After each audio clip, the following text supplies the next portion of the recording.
আসসালামু আলাইকুম everyone, welcome to kitchen star 17। আজকে আমি তোমাদেরকে দেখাবো বুন্দিয়া কীভাবে করতে হয়। এর জন্য আমরা নিয়েছি 1 কাপ বেসন নিয়েছি, 1 কাপের 4 ভাগের 3 ভাগ অংশ পানি নিয়েছি। অবশ্যই যে বাটি দিয়ে বেসন মাপবেন ঠিক সেই বাটিতেই পানি দিবেন। অল্প অল্প পানি দিয়ে একটা আঠালো ব্যাটার তৈরি করে নেবেন।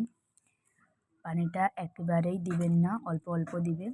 ব্যাটারটা অনবরত মলতে হবে, 6 থেকে 7 মিনিট মলতে হবে ব্যাটারটা পারফেক্ট হয়েছে কিনা দেখার জন্য বাটিতে কিছুটা পানি নিয়েছি।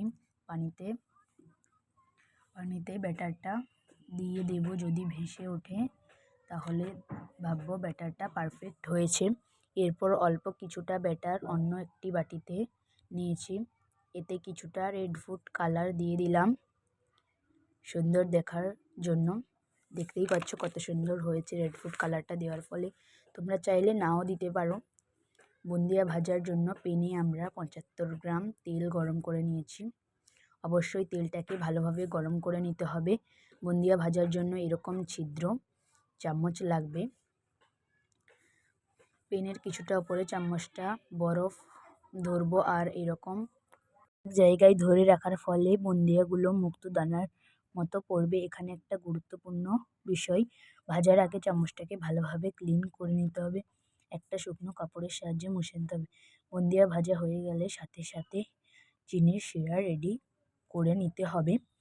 দেখতেই পাচ্ছ এবারে আমরা রেড ফুড কালারের বুন্দিয়াগুলো ভালোভাবে এক জায়গায় চামচটা ধরে ভেজে নিলাম। দেখো কত সুন্দর হয়েছে। এরপরে আমরা চিনির শিরা রেডি করার জন্য যেই বাটিতে বেসন মেপেছিলাম ঠিক সেই বাটির 1 বাটির চেয়ে একটু বেশি চিনি নিয়ে নেব। এতে 1 বাটি পানি দিয়ে দেব, কিছুটা লেবুর রস এবং 1 চামচ ঘি দিয়ে দেব। দেওয়ার পর এতে আমরা বুন্দিয়াগুলো এর সাথে ভালোভাবে মিক্স করে নেব।